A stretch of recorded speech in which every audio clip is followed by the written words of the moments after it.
Bonjour à tous et bienvenue sur la chaîne YouTube Journal du Real. Vidéo un peu spéciale comme d'habitude, point actu.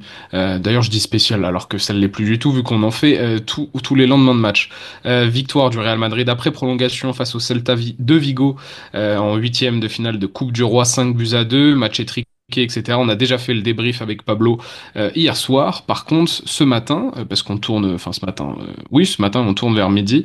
Il y a eu quelques news qui sont sorties, notamment sur Eduardo Camavinga, qui est blessé, absent normalement pour les 3 prochaines semaines, selon, je crois, la radio Copé. Je crois que c'est eux qui ont sorti la source. Blessure, biceps, fémoral gauche, quelque chose à la jambe en tout cas. Coup dur pour le Français, qui en plus de ça est dans une période un peu compliquée. Alors on va pas non plus en faire des tonnes et des tonnes, mais classico raté. Et en début de saison, raté aussi par les blessures. Là, pour le coup, il y est pas pour grand-chose. Revenu, ne s'est jamais vraiment imposé dans un milieu de terrain où on disait que ça devait être le nouveau patron avec le départ de Toni Kroos, etc. Hier, tu rentres contre le Celta, tu fais une boulette, tu relances l'équipe adverse, tu mets en difficulté ton équipe et tout. Ouais, pas facile pour Kama en ce moment. C'est ça, grosse période difficile pour Kamavinga entre ce qu'il propose sur le terrain, le fait qu'il soit baladé entre arrière-gauche et milieu de terrain aussi, ce qui n'aide pas. Mais c'est sûr que c'est à un moment où il avait, avec Chouamini en défense, installé en défense centrale, il avait un boulevard pour s'imposer comme étant le numéro 6, la face défensive, on va dire, de ce milieu de terrain. Et malheureusement, ce n'est absolument pas le cas. C'est pas ce qu'il a montré. C'est pas ce qu'il a montré pendant le Classico. C'est pas ce qu'il a montré pendant son entrée hier, même s'il finit le match à gauche ensuite. Et du coup, très compliqué. Et en plus, du coup, ça se conclut par une blessure alors que les matchs continuent à s'enchaîner côté Real Madrid. Et, euh, et malheureusement, voilà, ça commence à être une saison qui tourne un peu à la catastrophe pour Camavinga parce qu'il y a un mois et demi d'absence en début d'année. Il y a eu une autre blessure ensuite. Il y en a une autre à nouveau. C'est compliqué. C'est compliqué, c'est compliqué. Moi, ça fait un petit moment que je suis un peu sur ses côtes aussi, puisque ça me frustre de voir un joueur avec un tel potentiel, un joueur que personnellement j'ai tellement loué que tous les Madridistas, hein, on croit tous en lui, c'est clair et net. Mais il y a ce feeling où, bah, au fur et à mesure, il va peut-être falloir commencer à ouvrir un petit dossier au vu de cette saison, des enjeux de cette année. Est-ce qu'il a vraiment répondu présent ou non, Eduardo Camavinga? Il y a une performance sublime face à Liverpool où il nous avait tous mis d'accord en mode c'est bon, on a notre milieu de terrain, il se blesse en plus, enfin tu sais, il sort sur blessure, même si c'était pas pour longtemps. Encore une fois, c'est aussi beaucoup de malchance, hein. Il y a beaucoup de circonstances qui font que la saison d'Eduardo Camavinga, elle est tronquée. J'espère qu'il sera décisif et important et bien concentré pour la deuxième partie de saison, les grosses échéances européennes notamment et la course au titre en Liga.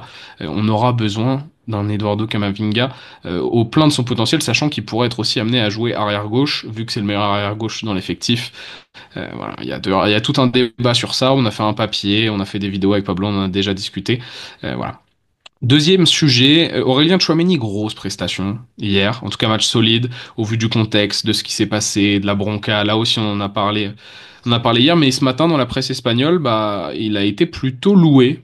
Justement, de par son caractère, son attitude, par Marca, par AS, par tous les médias espagnols qui ont souligné que bah, le chaos causé hier avec la remontada de Celta Vigo, bah, cette fois-ci, il n'était pas coupable. Je crois que c'est la une de Marca, cette fois-ci, c'est pas le coupable numéro un. C'est même plutôt l'une des satisfactions de cette soirée d'hier. C'est bien. Enfin, une preuve de caractère et de avoir la capacité de retourner la situation de la part de Tchouaméni. C'est un petit peu ce qu'on lui demandait parce que connaître une mauvaise période dans le monde du football, ça arrive à tous les joueurs, ça arrive à tout le monde et ça sert à rien d'accabler des joueurs pour ça. Mais par contre, on n'avait clairement pas vu de la saison les signaux qu'on a vus hier soir côté de Tchouaméni. On n'avait pas vu une envie de faire mieux, une envie de faire plus, une envie de faire différemment. On avait l'impression qu'il était dans son fauteuil, que ça n'allait pas, mais que ça ne bougeait pas. Hier, je trouve qu'on le voit prendre plus de responsabilités. Je trouve qu'on le voit se projeter plus que d'habitude. On l'a vu deux, trois fois finir sur l'aile droite. C'est quelque chose qu'on ne voit jamais, qu'on ne voyait jamais avant cette saison. Est-ce qu'il y a des consignes différentes d'Ancelotti? Ça, ce serait très intéressant de le savoir, pour le coup. On verra, on guettera les conférences de presse. Mais en tout cas, un Chouameni beaucoup plus volontaire, appliqué. Il a fait ce qu'il était faire, il a fait ce qu'il a déjà montré sur le maillot du Real quand même, notamment à ses débuts. Il y a le match contre le Betis cette saison où c'était pas mal aussi, même si limite on leur tient qu'un, tu vois, ça qui fait un petit peu peur par rapport à son Chouameni. Mais c'est une très bonne nouvelle que ça aille mieux au milieu, parce que du coup, blessure de Camavinga, ça peut aussi relancer Chouameni complètement au milieu de terrain et Asensio en défense centrale. Asensio qui fait son erreur, c'est un jeune, ça arrive. Alors, il provoque un penalty au pire moment, c'est sûr, c'est une erreur bête, mais ça arrive, c'est un jeune, c'est ça aussi, faire jouer les jeunes, bien sûr. Mais par contre, il a quand même été très sérieux, très solide lors du reste du match. Il a montré tout ce qu'il avait déjà montré. Ça continue à être très bien, quand même, de la part d'Asensio, malgré cette erreur. Et peut-être qu'il va avoir de la continuité en défense centrale si Ancelotti décide d'aligner Tchouaméni au milieu. Après le bon match de Tchouaméni, la blessure de Kamavinga, pour moi, c'est la direction qui va être prise.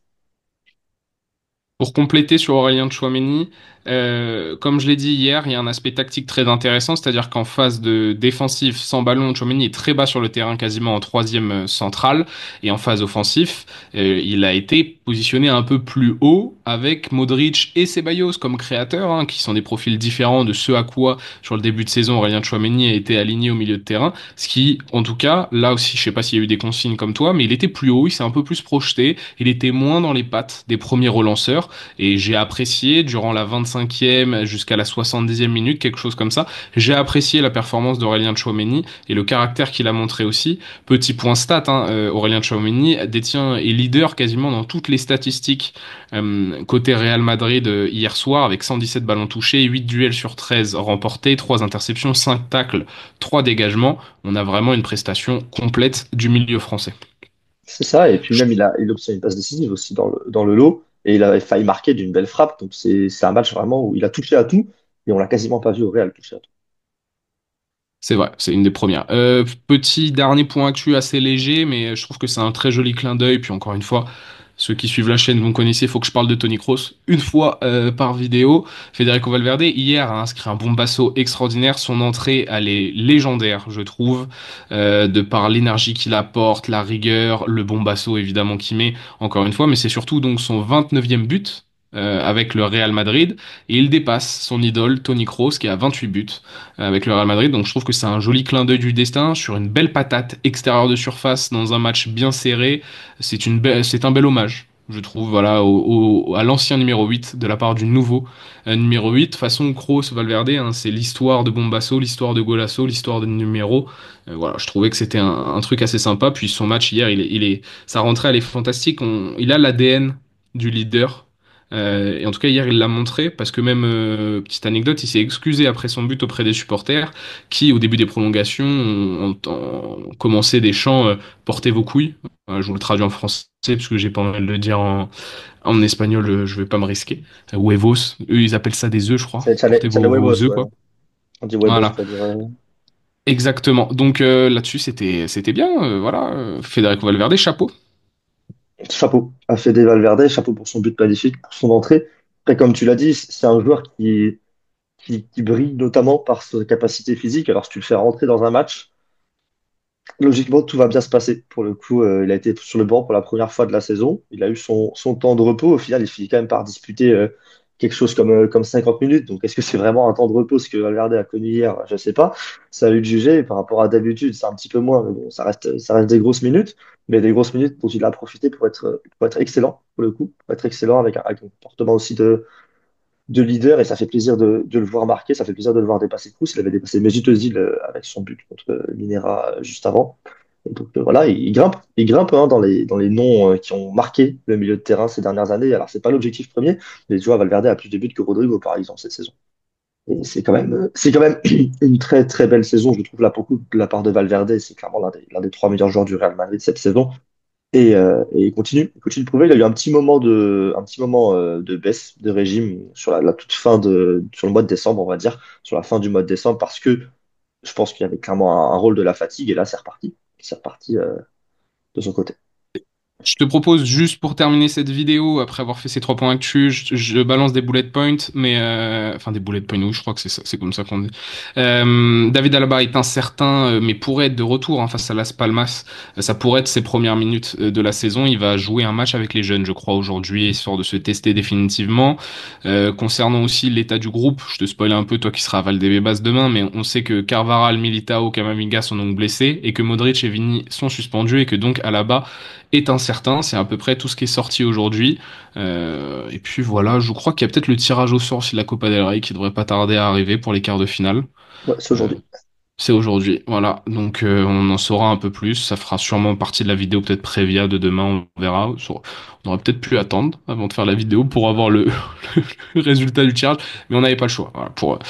Voilà, à notre décharge, nous n'avions pas le choix de tourner comme ça. Écoutez, merci beaucoup de nous avoir écoutés. Dites-nous en commentaire ce que vous avez pensé. Moi, ce qui m'intéresse vraiment, c'est la prestation de Tchouaméni et également la blessure de Kamavinga, de cette saison tronquée de la part du Français par des mauvaises performances, des moments sublimes, des blessures. Voilà. Dites-moi ce que vous en pensez. Le traitement de Carlo Ancelotti aussi un peu injuste, je trouve, à l'égard d'Eduardo.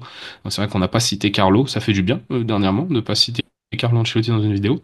Puis voilà, ouais, écoutez, outro encore une fois beaucoup trop longue de ma part, donc il me reste juste à vous souhaiter une bonne journée et à très vite sur la chaîne YouTube Journal du Real. Allez, ciao! Salut à tous.